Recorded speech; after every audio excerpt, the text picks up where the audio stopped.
Bismillahir Rahmanir Rahim. Alhamdulillahi Rabbil Alameen. As-salatu was-salamu ala nabiyyina Muhammad.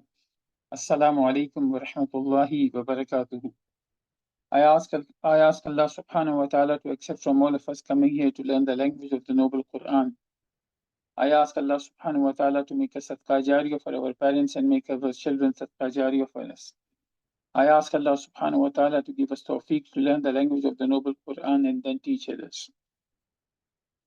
I welcome you, my respected sisters, to today's class. It is only from the fadl of Allah subhanahu wa ta'ala that we have reached up to this level. Inshallah, we will be doing our revision class for level 2. So this is going to be the final class of this level.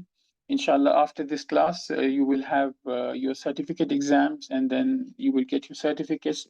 I hope you have received the schedule for the exams and study break and everything on your WhatsApp groups. So if you are able to hear me clearly, please give me some feedback in the chat window. And the host for sending the feedbacks is your answers. Please write here. So once I receive some feedback that the audio is clear, inshallah, we'll start the class.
Alhamdulillah Rabbil Alameen.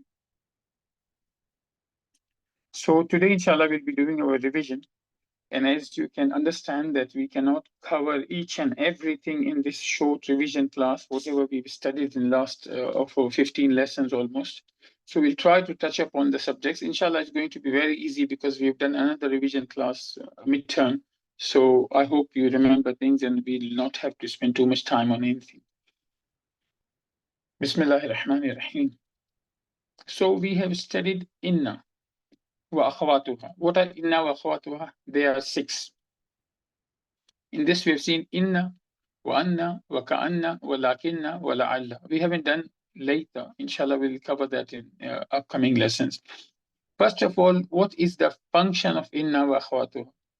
What do they do? All of the sisters of inna, they are called sisters because they share some characteristic. And the characteristic, one of it is that they have some grammatical influence on the words coming after them. So what they do is they come onto the mubtada and khabar. So basically they are entered before noun sentence. They change mubtada and khabar in 2 things. They change the name of mubtada and khabar, and they change the i'rab of mubtada and khabar. So the name is called, after they join the noun sentences, ismu inna wa khabru inna, if you are coming with particle inna. If you are using particle la'alla, then it will be called, mubtada will be called ismu la'alla and khabru la'alla. If you join lakinna with mubtada and khabar, so the mubtada will be called ismu lakinna and khabar will be called khabru lakinna. So this is how it will go. So the name will be changed and the i'rab will also be changed. How will it be changed? You have a sentence which is mubtada and khabar. It means mubtada is marfu and khabar is marfu. What these particles will do, they will change mubtada into mansub of course, the name has already been changed. So it will become ism of that particle, and the Arab will be mansub, and they will change khabar into marfu. We cannot see the change happening in the khabar as marfu because it is already marfu. So if the dhamma is written here, if I put another dhamma at the top of that, you'll not be able to see if there was a dhamma and there's another dhamma. All you will see is what is the Arab right now, what is the haraka right now. So this was the brief revision of inna wa akhwatuha.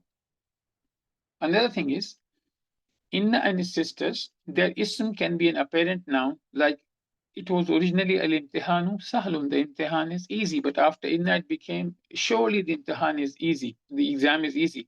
So it became al-imtihana sahlun. So here we have a noun coming as an apparent noun. It is also possible that you can attach a pronoun. So basically, ismu inna can come as a pronoun as well. So when ismu inna will come as a pronoun, for example, we had a sentence, huwa tabibun, he is a doctor. But after inna, we say innahu tabibun.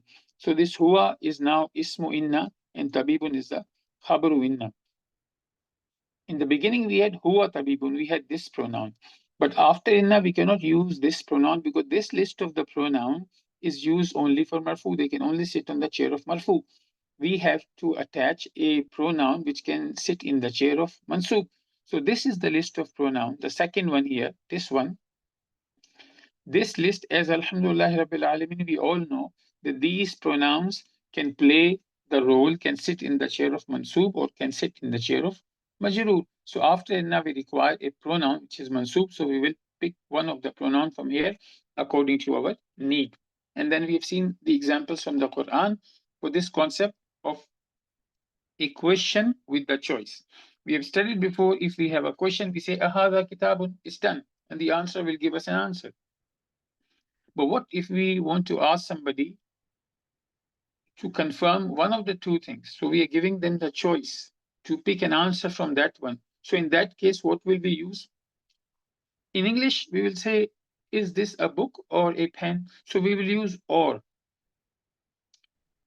So there's no distinction in English for two things or one thing. Whereas in Arabic, if you just want to say or, when there's no question, you will use aw. But if this is a question, then you will use And how is this used?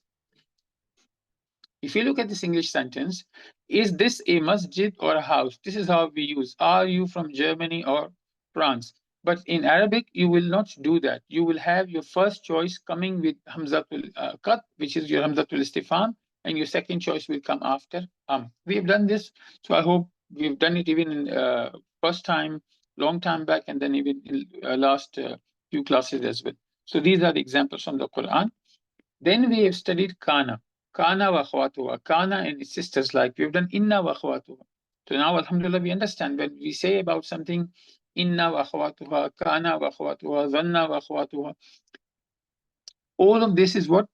All the members of that group, they will function in the similar way. As we've just seen, all the members of the group of inna, they work in a certain way. They make the changes in mubtada and khabar. They make mubtada as ismu inna and khabar as khabaru inna, or whatever particle you're using. Kana wa akhwatuha does kind of a same thing. Kana wa akhwatuha, we've seen two things, Laisa and Kana. So we've only seen two sisters from this group.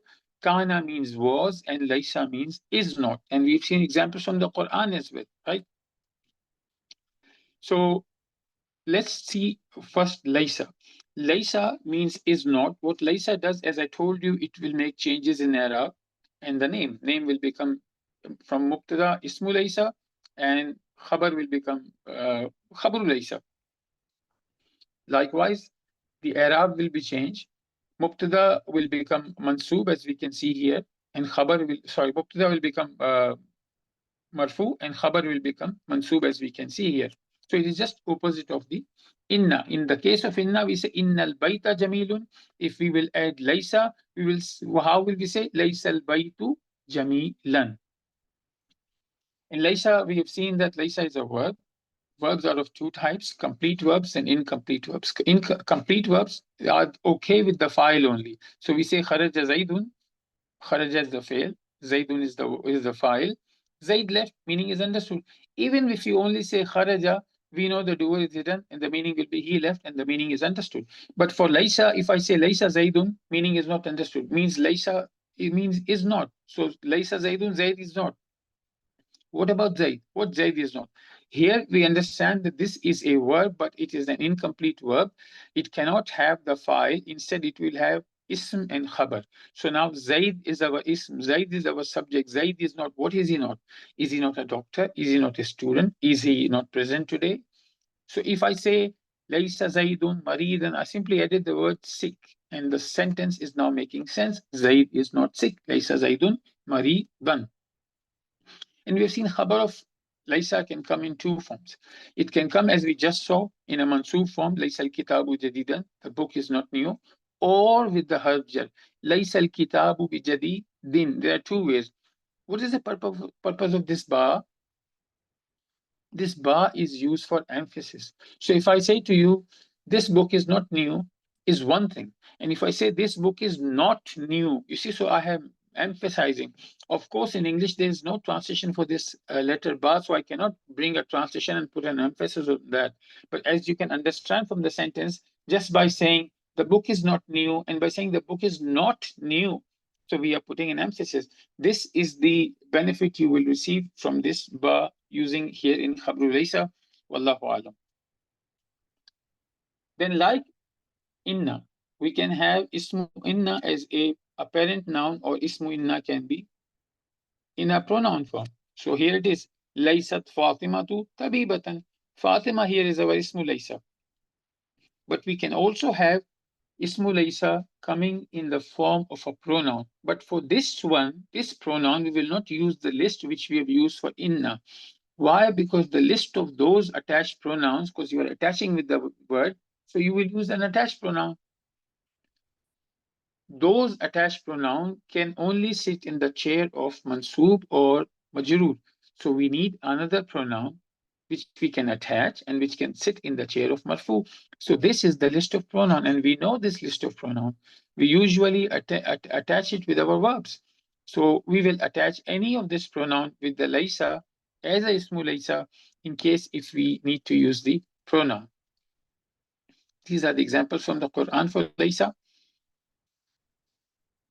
And then we have seen kana as well. What is kana? Kana is, so Laysa is from the family of kana. So what applies to Laysa also applies to kana in certain ways. So it's also an incomplete verb. The meaning will not be understood with alone kana. Kana Zaidun would mean Zaid was, because kana means was. So if I say Zaid was, again, you don't know what I'm trying to say. But if I say Zaid was sick, now you understand the meaning. So Maridan is khabar of kana.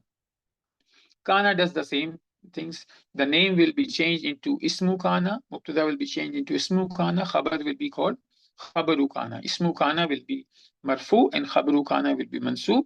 It is also possible that you can have a Khabar of Kana coming as khabar, as a phrase, Shibul Jumla Khabar. Like if I say At-Tabibu fil Mustashfa, this is a noun sentence. At-Tabib is Mubtada, fil Mustashfa is Khabar. But if I add kana, it will remain same. Kana tabibu fil mustashfa. Because fil mustashfa is a phrase, we cannot put a dhamma, kasara, fatha. There will be hajjar and ism majrur. This is what phrase is. So we will say fil mustashfa, which is a phrase, is sitting in the chair of khabaru kana. At-tabibu is ismu kana and kana is fi'l madi. And we will see so many examples of kana in the Quran. And you will see in the Quran kana coming with the damair so many times. So you will see there will be attached pronouns like this. In this ayah, we see wav is attached. In this ayah, we see wav is attached. This wav is what? This is wawul jama. Dhahabu, they all male. Or you see here, kana is coming for musanna as well, for two, dual. As you can see here in alif, dhahaba, they two males went. So you will see that so many times in the Quran. Then we have seen zu, and we have seen the examples of zu from the noble Quran. Zu could mean possessor, owner, or having. Zu for muzakkar, mufrad, it will be used as zu. So if it's a singular and it's masculine, you would use the word zu. But if you are using singular feminine, then you will use dhatu, as we have seen the examples before. Hamidun dhu lihyatin. Hamid has a beard. So here it's coming as the meaning of having. So has. Aishatu talibatun dhatu ilmin. Aisha is a student having knowledge. So we, for feminine, we will use dhatu. For masculine, we will use dhu. And we've seen the examples from the Quran. أعوذ بالله من الشيطان الرجيم والله ذو الفضل العظيم. And Allah subhanahu wa ta'ala is the possessor of great bounty. Then we have seen the exercises with the Zu and Zatu as well. I hope you all have done that. So أين الكتاب ذو الغلاف الأحمر. Why Zu is coming? Because we are talking about the book. Then here in this slide, as you see this أين المجلة ذات الصور الملونة. Where is the magazine with the colored pictures? Why Dhatu is coming here? Because we are talking about al-majallatu, which is ending on ta marbuta. This is feminine, hence the Dhatu is coming instead of dhu. And then we studied af'alu tafdil, which is ismu tafdil. For this is used for comparison or comparative degree or superlative degree. So we've seen the examples from the Noble Quran, and we have studied that ismu tafdil is made up on the pattern of af'alu. So if you have an adjective, for example, tawilun, how will you make on the pattern of af'alu? You will put a hamzatul qat before that. Here we go. Hamzatul qat is coming. You will write ta and waw, and you will delete the last letter ya. So you see in this example, there is no ya given here. Saghirun, how will you make it? Asgharu. You added hamzatul qat and deleted ya. Jamilun became ajmalu. You added hamzatul qat. Originally there was no hamzatul qat when you say jamilun, and there was a ya. So in making this ismu tafdil on the pattern of af'alu, you added hamzatul qat and you deleted the ya. So the result was ajmalu. Now this can be used, this ism, this particular usloob, this particular term, this word on the pattern of af'alu can be used in two ways, for superlative degree and for comparative degree. If it is followed by min, then the meaning will become then. So when you use then of course we are making a comparison. Hamid is taller than Bilal.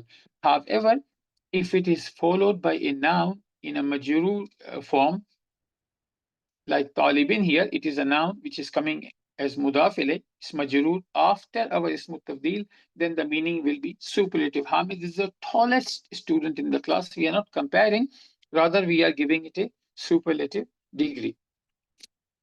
Then we have seen numbers. Numbers are of two categories, cardinal numbers and ordinal numbers. Cardinal numbers are regular numbers, which we say 1, 2, 3, 4, 5, and go on. Ordinal numbers are tartibi. This is for giving sequence. First, second, third, fourth, fifth. I hope it is clear. We've seen in numbers 11 to 19 in this level. Previously, we've seen numbers from 3 to 10. So 3 to 10 numbers are single. So Salasu is one number, and then whatever your object is, whatever you are counting, you will add that. So basically, adad is what you are, adad is the number, and Madud is something which you are counting. Whereas in the case of 11 to 19, number comes in two parts, part one and part two. Have a look at this example. For example, here, Thalatha Ashara. What's the meaning of Thalatha Ashara? 13. Thalatha means 3, Ashara means 10. Arba means 4, Ashara means 10. Khamsa means 5, Ashara means 10. Together, as we can understand, 3 and 10 is 13, 4 and 10 is 14, 5 and 10 is 15. So the basic thing is number comes in two parts. As we have seen earlier, in the previous levels, from 3 to 10, when we were doing that, the numbers were opposite to what we were counting. The same thing will apply here, but there's a small change here. Earlier, number was coming as just one number, not two parts, and that was opposite to what we were counting. Here, we have number coming in two parts. So what's going to happen is the first part of the number will be opposite to what you are counting. So thalatha is the masculine form. Talibatan, what you're counting, is a feminine. So you see it's reverse. On the other hand, if you are counting taliban, which is male students, then your number will become in feminine form. Thalatha ta, with the ta marbuta. Once again, if you are counting female students, 14, look, arba is coming in masculine form because what you're counting is feminine. However, if you're counting masculine like taliban here, then your number will come in feminine form, arba'ata. So they are opposite in gender. What will happen to the second part of number? That's very easy. Second part of number will always match to what you are counting.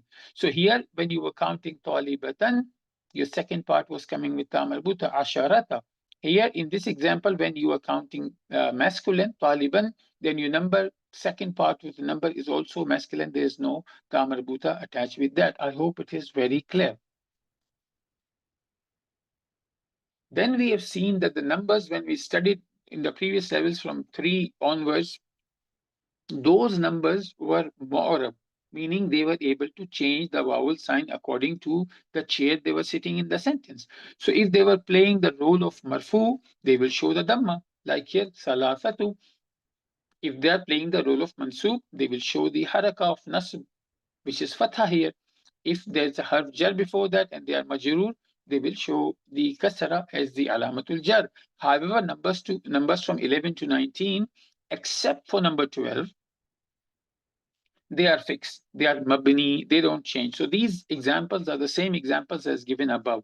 But you see here, although this sentence, عندي ثلاثة عشر ريالا, ثلاثة is marfu, but is fatha. أريد ثلاثة عشر ريالا, it is mansub, but it is fatha, not because of it is mansub, but because this is how this word is written. This is what its spelling is. In the third example, bi thalathata, not bi thalathati. Harf jar is coming, but this is still having a fatha instead of kasra. Why? Because this is how the spelling of these words is, and they do not change their spelling according to the role they are playing in the sentence, or you could say according to the chair they are sitting in the sentence. They will always show the haraka, which is their original haraka.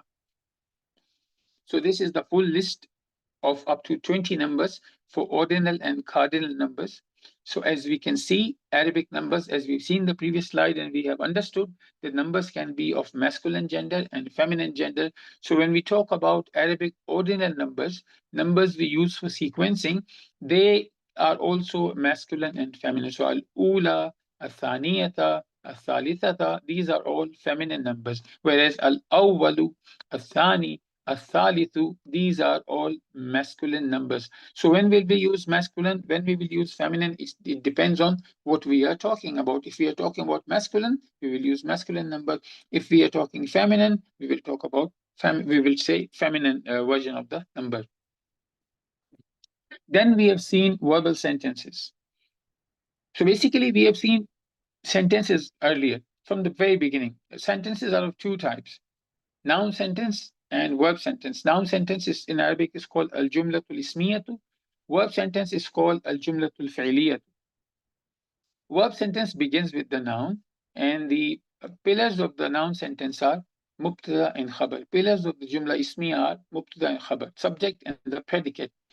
Whereas jumla fi'liya, verb sentence, also has got pillars. Its pillars are fi'l and fa'il, verb or action and its doer. There'll be no action where there is no doer. So action cannot exist without a doer. So doer is must. Doer must be there. However, it is possible in verb sentence, depending on some verbs, that you also have an object, maf'ulun bihi, which is called. So if we say kharaja Zaidun, Zaid left, that's fine. You don't need to know anything else. Nothing has got affected by his leaving. But if I say daraba Zaidun, now Zaid hit, you will know who he hit because his action is affecting somebody else. So if I say daraba Zaidun Hamidan, now in this example, Hamidan is our mafulun bihi. It's an object on which the action was done. If you look at this example, Sami'a Hamidun, or you could say correctly pronouncing Sami'a. How will you say this, sisters? Can anybody tell me? Hamidun, ending on sukun, nun, dun, so it's a nun sukun. And al-adhana, if you don't, if you just don't say al-adhana, then the lam has got sukun as well. So the two words are coming with the sukun. Here the fatha is there because perhaps it is written as if it's a single word. How will you say? You put a fatha on the tanween or kasra? Who can tell me? Well, then you will say hamidunil adhan, because there's a two sukun iltiqai sakinain. What will you do when there's an iltiqai sakinain? Yeah, you have to join the two words by putting a noon under the letter and putting a kasra. Wallahu alam. So then when we talk about the Jumla Ismiya, going back to the Jumla Ismiya, what about the khabar? Mubtada, we know is a subject. So Hamidun or At-Talibu Mujtahidun. The student is hardworking. So hardworking is the khabar.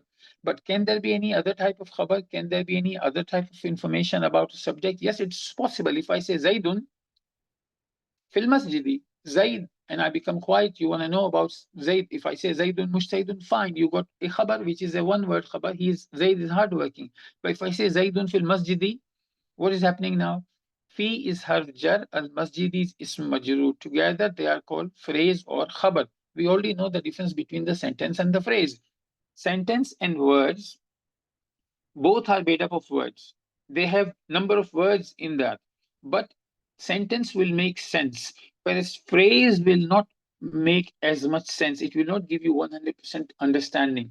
So if I say just fil masjidi, you don't understand anything, right? You need to know more. So this is what the definition of phrase was. So coming back to this part again, Zaid is mubtada, fil masjidi is the phrase, Shibul Jumla in Arabic is called, and it is sitting in the chair of Khabar. So now Zaid is our subject. We talk about Zaid. What is the information about him? What is the Khabar?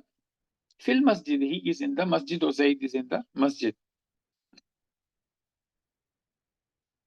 Third type of Khabar we have is a sentence. Al Mudarrisuna, the teachers. And I become quiet, you'll say, what about the teachers? But if I say, Dhahabu ila al-madrasati, they went to the school, now you have got the meaning and you have understood. So if we analyze that, al-mudarrisuna is our mubtada. Let's look at Dhahabu ila al-madrasati separately, and then we will see what is this word doing. Because of course, after al-mudarrisuna, we were looking for the khabar, and khabar is always marfu. But instead of the khabar, we came across it's a verb with the doer. So let's analyze and let's understand what it is. So we say Dhahaba is fail madi. Wow of Jama'a is the fa'il. In English, it would mean they went. Ila means to, which is harf jar, and al madrasati is ism majrur, which means school.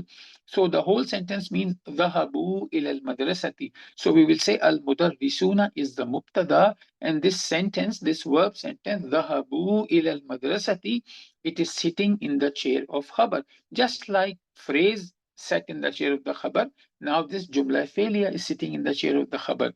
One thing, is it possible that we can have a noun sentence here? Yes, it is possible. We haven't seen it, inshallah, we'll see that. But just to let you know, sentence can come as the khabar. Now, when we say sentence can come as the khabar, it means sentences of two types. It can be jumla failure or it can be jumla ismiya. So yes, both of them can come as a khabar, but we have seen only jumla failure so far coming as the khabar. So now we have done with mubtada and khabar. Let's move back to verb sentence. So as I said to you, verb sentence has got two pillars, verb and the doer of the action. That is must. But some verbs requires, or some verbs have the capacity to affect another noun, and that noun is called maf'ulun bihi, because listener needs to know who got affected, or verb actually goes beyond the file and do the action of making mansub onto another noun. So al-fa'il in English, you could say doer of the action. Maf'ul, you can say object of an action. So if you look at this sentence, ضرب المدرس الطالب. So ضرب is the fi'l madi. المدرس is فاعل مرفوع وعلامة رفعه الضمة على آخره, or الضمة الظاهرة على آخره. The English translation would be Al-Mudarris, the teacher, is the fa'il, which is marfu, because fa'il is always marfu. And the alama of it being fa'il, the sign of it being fa'il, how are we actually saying that it is a fa'il? It is a dhamma on the apparent dhamma. We can see this dhamma and it is on the last letter. You may briefly simply say Al-Mudarrisun fa'il. This is enough as well, but that was just an additional information which we will be using it inshallah in future lessons. But then we say the teacher hit, we want to know who he hit. So we need an object. Who was the object of the beating, object of the action here? Maf'ulun bihi in Arabic it is called. And maf'ulun bihi is always mansub. So when you look at a verb sentence, then you should be looking at two things, fa'il and maf'ul. If you don't file any, gradually inshallah you will learn that which verbs require mafulun bihi, and where only fa'il is enough, and you will not even look for mansub mafulun bihi. But for now, whenever you see a word, look for the fa'il. So you look for the dhamma on any word and say this is fa'il. And then you look for another word if there's any, and if it is mansub, then you simply call it is mafulun bihi. So darab al mudarris taliba, the teacher hit the student. Now, here al mudarris and al talib are coming as an apparent noun. Can they be used as pronouns? Yes. Anytime you have used somebody's name or some object's name, and then next time you want to refer them, it is not necessary that you mention their name or title. You can simply use the pronoun. This makes conversation brief and it's easy. So is it possible that we can have any of this coming as pronoun? Yes, it is. Let's have a look at this example. Hamid asked him, Sa'alahu Hamidun. So Sa'ala, we know it's a verb. Now we should look for the file. We say, oh, we found file is here. This who is the file? Is it possible, sisters? Is it possible that this Dhamma is because of the fact is that this is a file? No, because this is a Dhamir. Dhamma on Dhamir doesn't mean it is an Arab. Dhamair are mabni. They are fixed. Pronouns are fixed. They don't change their haraka according to their role in the sentence. Sometimes they change the haraka, but we change it so that pronunciation can be eased out. It's not changed because they're because of the role they are playing. So because Dhamair, we have this doubt that this Dhamma is not because of the era. So we should also look ahead and see if we can find anything else. And we found in this sentence Hamidun, which is marfu. So we say Sa'ala Hamidun. Hamid asked. Now we're looking for object. And then we come back to look at the sentence and see if we can find any mafulun bihi. And then you found this pronoun. So this pronoun is mafulun bihi. So what do we mean here is it is possible for mafulun bihi to come as a pronoun instead of a proper noun. As we see here, a taliba, this was an apparent noun. But here, who is coming as a pronoun? More details in a minute. If you look at the second sentence, I asked you. So sa'ala is your verb. And then you see this tu attached to that. Once again, tu has got dhamma. So does it mean it's your file just because it has got a dhamma? No, because you look at the word, it's a damir. If it's a damir, it's a pronoun, the haraka could be there because this is how this letter is. This damir is. Maybe it's the original sign. You cannot just jump upon the conclusion and say this is the file. What you do is you look at this damir too, and because you are the student, alhamdulillah, you're understanding, you know that this too belongs to a particular category of the pronouns. They come as the fa'il, they come as the doer of the verb.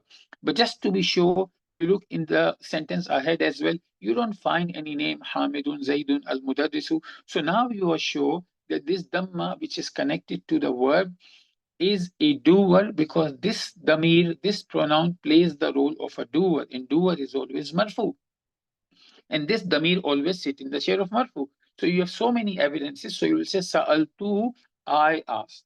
And now the question is who do I ask? Where is the mafulun bihi? So you look forward and you find this ka here. Mafulun bihi is always mansub.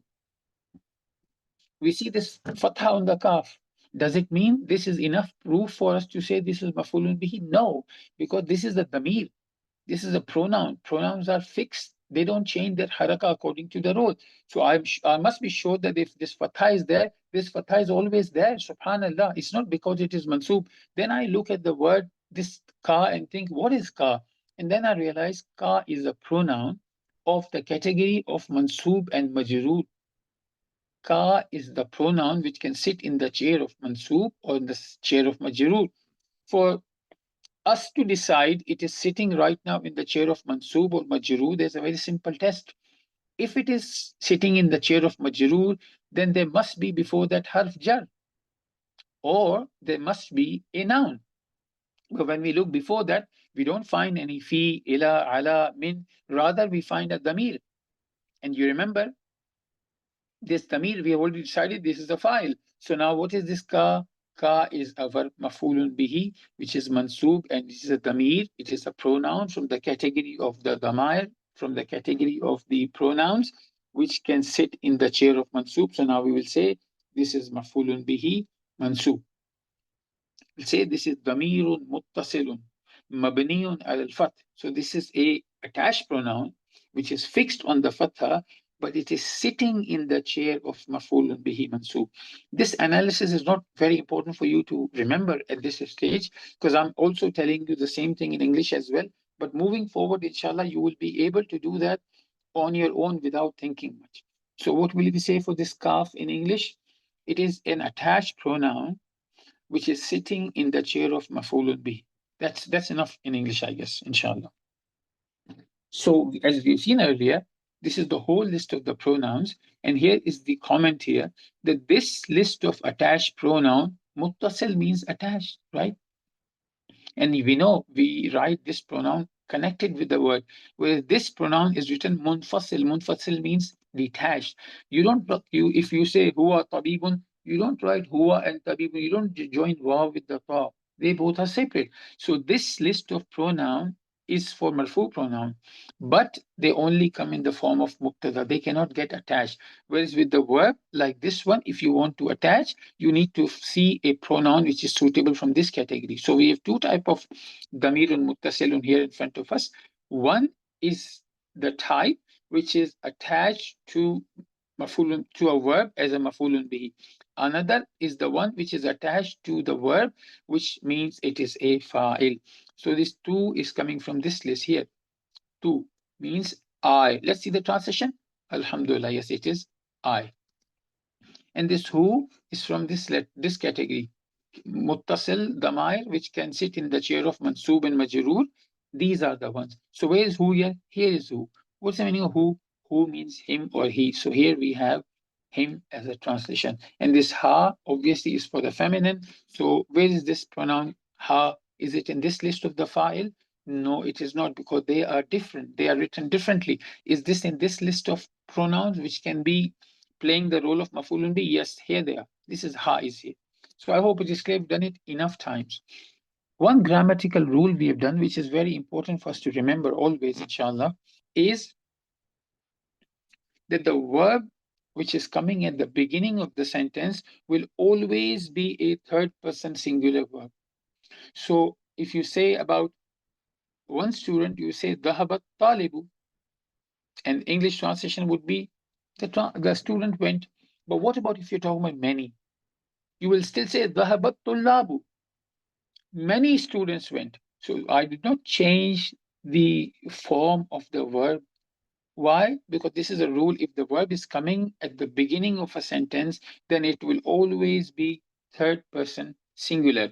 Whereas if the verb is which is not coming in the beginning of the sentence, of the verb sentence, will act according to the noun before it. So if I swap the sentence, instead of saying dhahabat tullabu, if I bring a tullabu before, then I will say a tullabu dhahabu. Then my pronoun, then my verb will show that I'm talking about masculine. So basically, I'm talking about tullab, male students, and I'm talking about plural because it is tullab. So in my verb, I'm using dhahabu. Then we have seen many things. For example, one was lima. Lima is used for why. So when you use lima, it is an adatul istifham, tool of asking a question. So lima means why. So if you're using lima in the whole sentence, مثلا lima kharajta min al-fasli, why did you leave the class? So we say lima. But if you somehow, for some reason, you don't want to use the whole sentence and you just say lima, then you will add ha with that, and this ha is called lima. So, for example, somebody left from the class and the teacher was there and he came back and said, oh, I went out. So the teacher may say, why? He may say, why did you leave the class? Lima kharajta min al-fasli, or because the other part of the sentence is understood because the person himself was outside the class. So he may simply say, why? In English, you do that all the time. You may say, why did you leave the class? Or you say, why? So when you use this lima on its own without using the full sentence, then you add this ha and you say lima, lima. You will not stop just on lima. Then we've also learned that previously we have seen these words ending on alif and nun. Jaw'anu, atshanu, ghadbanu means uh, hungry, thirsty, angry. But if this is the masculine pattern, this is something you will use for a male person. But if you want to talk about a female, then you will not use this one. For female, for such objectives, the pattern will be this fa'ala. So this is example, Bilalun jaw'anu. Bilal is hungry. For Aminatu, you will not say jaw'anu, rather you'll say Aminatu jaw'a. So what is the pattern? This is fa'ala. This is the pattern. But for plural males, what will you say for jaw'an? Jiya'un. But here, for feminine, there is no other way of writing it. You write jiya'un as hungry for the males. You will write the same spelling for females as well if it is plural. Then we have seen ayyu. Ayyu means which. Ayyu is also one of the adatul istifham. Adatul istifham means tools of asking question. Why it is separately mentioned here? Because other adatul istifham, they are fixed. They will not change their haraka. The haraka will remain same. They will not change their haraka because of the i'rab, because of the role they are playing in the sentence. If their haraka will change, that will be just for the sake of ease in pronunciation. So, for example, man. Man will always remain man because man is a question. Hamzatul istifham, and like you say, is. Not is as in this is a book. It is in is this a book? Is this a pen? In a question will always remain the same way. Hal will always maintain its spelling. Kaifa will always remain the same way. Mata means where, will not change the spelling. Aina means where. Mata means when, and aina means where. It's not going to change spelling. But ayu is also a question. You see, which. This is a transition. It's a question, which means which. But this is not fixed. It will change its haraka depending on its user. You see, ayyu talibin, ayya kitabin, bi ayyi qalamin. Here, because of harf jar, this is majroor. Here, it is mansub. Here, it is marfu. We have not studied the questions and analysis of the question, so we'll not go into why it is marfu, why it is mansub, why it is majrur. This is very obvious, it's because of harf. But here the point is just to note one thing, that ayyu is changing the haraka, not for the pronunciation, because of the role it is playing in the sentence. Then we have seen this failul amr hati. Now this word, usually when you see the word, usually they have all three forms: past tense, present tense, and the command. So dhahaba means he went. Yadhabu, he is going. If you command somebody, will say idhab, go. Qara means he read. Yaqra'u, he is reading. If you want somebody to read, you want to give them a imperative statement, you say iqra, read. But what will happen with hati? Hati is fail imperative, but is there a past tense for hati? Is there a present tense for hati? No, there is no. There is only, it only comes in the command form. And these forms, four forms you can see. For singular, you say hati. For plural, you say hatu. In the Quran, you will find this example. And I hope we have seen that in the class as well. For one, in the Noble Quran, we've seen hatu burhanakum. With the Zainab, one singular feminine second person, say hati with the ya, because with the first, with the male, you didn't add ya, but here you are adding ya hati. For plural feminine, you say hatina. So you've seen that. And then we have seen azunnu. Azunnu is also a verb. The meaning of azunnu is I think. Additional information. We were just talking about mafulun bihi and the verb. So we said there are some verbs which we do not require a mafulun bihi, just fa'il, the doer is enough. Some verbs require mafulun bihi, object of the verb. Where some verbs require two mafulun bihi, they require two subjects. We haven't done that, but we'll do that. But this verb is one among that. In the future lessons, inshallah, when we will have examples, we will see how it is affecting two verbs. two mafulun bi, sorry. So whenever you will have adhunnu, you want to use this word adhunnu, this verb which means I think, you will also use anna with that. So you'll say adhunnu anna, I think that. I think that here. You see, I think that. I think that. So adhunnu will always be used with anna. Now it is possible that after anna you have an apparent noun or you have a pronoun. Remember, anna is from sisters of inna. So it will, after anna, the words will behave in the same way as they would behave when you are dealing with inna wa akhwatuha. Then we know the question, ahadha kitabun, ahadha qalamun, a very simple question. Is this a book? Is this a pen? So there's no negation. I'm not saying, is this not a book? Is this not a pen? Are you not the son of Mr. Hamid? So I'm not using negation. I'm simply saying, ahadha kitabun, ahadha qalamun. What if the question has got a negation? So look, this one, first one, please. Fahim, did you understand the lesson, Ali?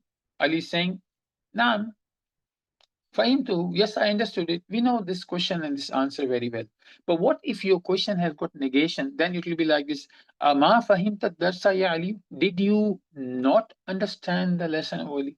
In this situation, first of all, what is this kind of a question called? It's called al-istifhamul manfiyu. This is the question with the negation in it. So what will happen in the answer? If Ali wants to confirm that yes, he understood the lesson, he will not use naam. Rather, he will use the word bala. And bala means indeed, yes. Indeed, yes, as we can see here. Indeed, yes. And then he will continue. But if he wants to say he did not understand, then he will use na'am. Ma fahimtu. He will say na'am and then he will use ma. Na'am, ma fahimtuhu. Yes, I did not understand it. We have done this in detail. So at this moment, we're not going to an explanation, we're just revising. Then we have seen the Arab. Alhamdulillah Rabbil Alameen, we knew Arab from long time before. So we were taught how marfu looks like with the tanween, how majroor looks like majroor with the tanween at the bottom of the letter, and how mansub looks like is fathatain at the top of the letter. The one thing we learned in this particular segment was that when you write kitabun, you simply put dammatain. If you're writing kitabin, you simply put kasratain. But when you are putting fathatain, making it mansub, then you should also add alif after the word. So you see Hamidun, Hamidin, no alif. But with Hamidan, there's an alif. Kitabun, Kitabin, no alif is there. But for Kitaban, when you're making mansub, you added alif. This alif is called alif tanween. Do you put, or do we put this alif all the times when we have a fathatain, when we have a mansub Arab? No. If the word is ending on ta marbuta, then this will not be the case. So for example, sa'atun, tanween is there, no alif. Of course, there was no alif before as well. Sa'atin is just regular as before. But look, this sa'atan, this is mansub, fathatain, but there's no alif coming here. So what do we see from this particular thing is that if we have a ta marbuta there, then even though it is mansub, we will not put a fatha. We've seen more examples here. This was from outside the book. They were not included in the book in the course outline, but it was there just for your information, and I hope you benefited from that. Then we have seen, as we said in the beginning, that the pronouns are fixed. Their harakats don't change because of the role they are playing. However, their harakat can change to make ease in the pronunciation. So we have seen these examples. For example, we saw from the Noble Quran, أعوذ بالله من الشيطان الرجيم بسم الله الرحمن الرحيم حتى زرتم المقابر.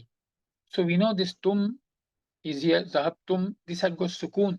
But here, dhamma is there, so you can join it with the next word because next word has got sukoon. If this meme also had a sukoon, then it is iltiqai sakinin, meeting of two vowelless letters. So the dhamma is there so that it eases out the pronunciation, as we can see here. Now, if you have a sentence, aqaratum al-Qur'ana, you all males read the Quran. Now, how will you say aqaratum? al-Qur'an. Then you have to put a full stop or comma, which is incorrect because this is a sentence. You don't see any comma and full stop. How can you put a comma and full stop? But how will you pronounce? Mim has got sukoon, lam has got sukoon. So what will you do? You will put a Dhamma on the meme, as you can see here, is Dhamma. If you have a sukoon on the meme and then alif lam is coming, lam with the sukoon, what do? You put Dhamma on the meme and then you join it with this lam. So it will become a qara'tumul Quran. So we've seen the whole slide for that. Then same thing. Once again, ta'ut tanis is also harf. Ta'ut tanis is attached to the verb to show that the doer is feminine. Dhahaba Hamidun. With Dhahaba, no ta is attached. But if Fatima is doing the action, if she was Fatima, who when we say Dhahabat Fatima too. Kataba Khalidun. Khalid wrote. But if Aisha is the one who did the work of writing, the action of writing, you say Katabat Aisha too. So this is the ta. We have seen the example from the Noble Quran. وَأَخْرَجَتِ الْأَرْضُ أَثْقَالَهَا. This ta is ta harf tanis. Originally, you will see if you look into the books, if the spelling of the damir, it is sukoon. But because lam also has got sukoon, so a kasra is here, so it can be pronounced with ease. Look at this example here at the bottom. Kharajat aminatu. Sukoon is there on the ta. This ta is harf tanis to show that the doer is feminine. As we see, Amina is the doer. Sukoon is there. Did we change? No. Why? Because Amina, there's no issues here. The word here is not having sukoon, so there's no meeting of sukoon. But on the other hand, if you look at this example, kharajat is a one word with eyes with a sukoon. Al bintu is another word where lam is a sukoon. Now this is iltiqai sakin, and what do? You put a kasra and say kharajatil bintu. So these are the situations where damair will change their haraka, not because of the Arab, but because of the ease of the pronunciation, as we've seen for the case of min. Min is harf jar, right? Min, noon has sukoon, but here we see noon has got a fatha because al-kafirina, lam has got a sukoon. So this is iltiqai sakinain. So the fatha is there to ease the pronunciation. Look at the example at the bottom.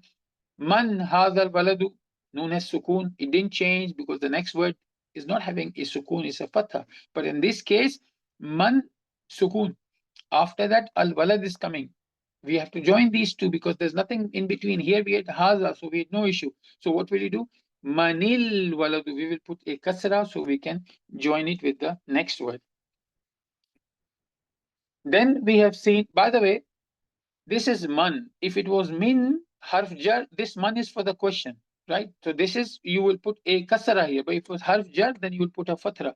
Fatha. For min, you will say minal, but man is a different word. Please don't get confused with this man and min. This man is for asking a question, who? And this min means from. So if you have min, then you will put a fatha on the noon, minal kafirin. But if you have man, then you'll put a kasra, manil waladu. Then once again, we have seen that we have darabtum. Tum is our pronoun. So if we say darabtum means you all males hit. But now I may say you all darabtum al walada. You all rather not say this. Let's say darabtum hamidan. You all males hit Hamid. Darabtum zaidan. You all males hit Zaid. But maybe I have used or spoken about Hamid and Zaid before. Now with this word that you hit, I want to use him, not the name of the person. So I have to add ha here, isn't it? So can I say darabtumhu? Like we say fahimtuhu. Fahimtuhu, there's no problem. Fahimtuhu with this one, fahimtuhu. We do that all the time. Where's the fahimtuhu? When it is written fa, ha, mim, ta for the file and who for the third person. But when you're using this tum pronoun, you cannot directly attach who to that. It'll become darabtumhu, which is difficult. What you will do, you will add a wow and then you will add a ha. So darabtum, and then you will add wow and then you will add ha. But after that, the problem will be waw has got a sukoon, meme has got a sukoon. So just making it easy to pronounce. And there's another thing as well, that usually you will find a dhamma before waw. So it will make a ease in the pronunciation kind of, wallahu alam. So this will become darabtumuhu. So this waw will be added. Fahimtumuhu. This waw will be added because you have the verb fahima. Then you were attaching tum pronoun. and then you wanted to attach mafulun bihi. Now you must put some wow here in the middle. You cannot use it without wow. Rather, if you did not have this tum, not you all, if it was I understood, then it was a single ta. In the case of single ta, there is no issue. However, when you want to use this tum pronoun with this ha, then you must come with this wow in the middle. And we have seen many examples of fahim tumuhu, tumuhu. So I hope it is clear. Then once again, the same topic continues, that the sign of the pronoun does not change because of the role of its role in the sentence. It can change for the ease of pronunciation. So if you have this who pronoun, this who, it has got a dhamma originally, right?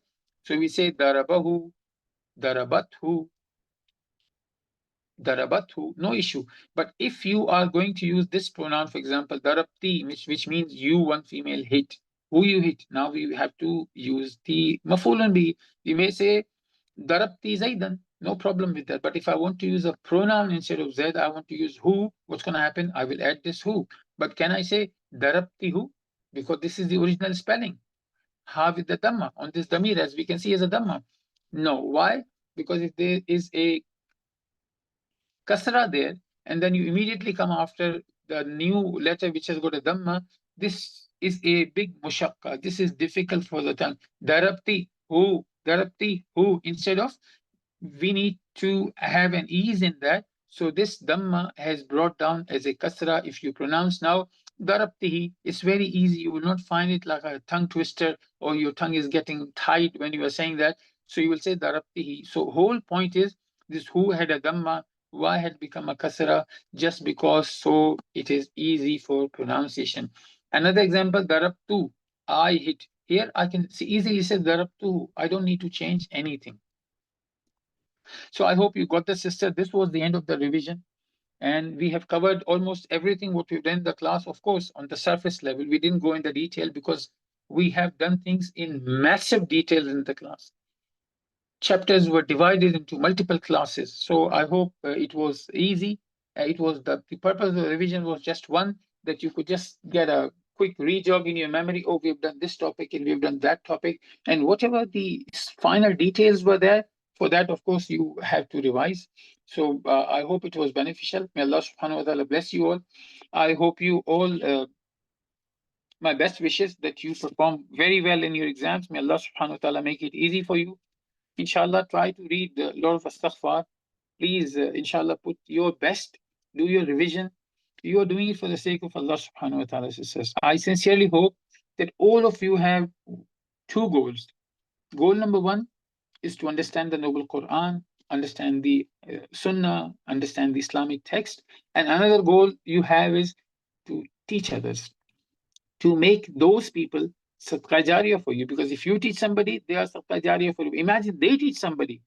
Those are sadqa jariyah for them and for you as well. And what about that third person? Your student, he or she teaches somebody else, then this is a whole chain. So have this intention whenever you are studying, whenever you're revising, you're giving your exams, and inshallah, you will get lots of rewards for that. And inshallah, it'll become very, very beneficial. You will have a very good motivation.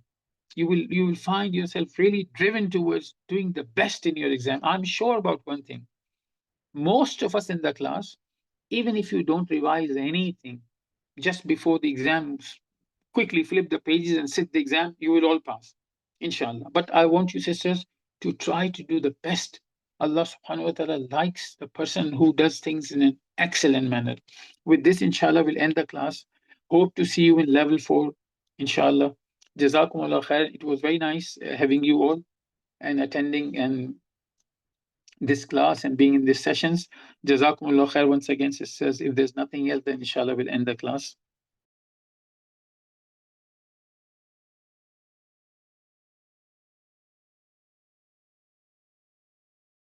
As far as the syllabus is concerned, as somebody is asking or wants to ask about that, what is going to be the curriculum for the exam? So let me tell you one thing, the same thing which was said earlier. It will be mostly from these chapters, what you studied from chapter 1 to 7, but please understand, there are things which you learn in level 1. those concepts continued in level 2. They evolved a bit. We knew a little bit more. Then we came to level 3. We knew a little bit more. So if something is coming, it doesn't mean it's new. Maybe it's coming from the past. We have already studied that, and now we have built upon that. Maybe something is coming which we have not studied in level 3, in these 7 chapters, but we've studied in past. So one can't say that, because it was in level 2, how come it is in level 3? Because we don't just study to do the exam and then forget it. So I hope you're getting my point. Just do your good revision and try to go through your previous revision notes as well if you can. Inshallah, it will be khair, it will be good.